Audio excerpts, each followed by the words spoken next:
Are you going to study at Fontys? Then you have to pay the tuition fee.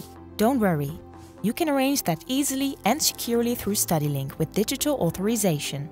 After you register with Studielink, you will issue an authorization through your bank. Then Fontys will automatically debit the tuition fee from your account. Will you pay in installments? Then the first debit is made at the end of the month in which you start your study program. You can see the payments if you check your payment information in Studielink. That way you know exactly where you stand. Do you pay the tuition in one lump sum?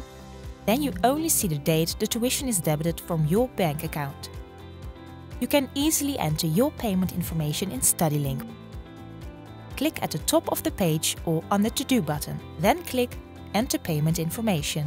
Then choose whether you pay yourself or someone else has to pay for you, and choose whether to pay in one lump sum or in installments.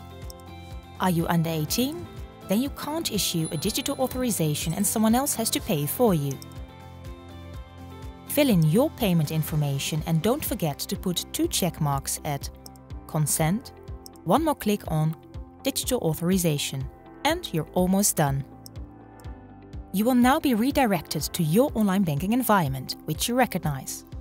There you give permission to Fontys to debit the tuition fee, just like when buying a sports subscription, for example. Now you are done. You will receive a confirmation by email and in your Studielink account. Useful to know, the authorization is valid for all the years you study with us. Each year we will send you a reminder to validate your payment information. Does anything change in between? You can always update your information. Quite easy, right? Do you have any questions? Email or call us or visit fontys.nl/en/tuition fees.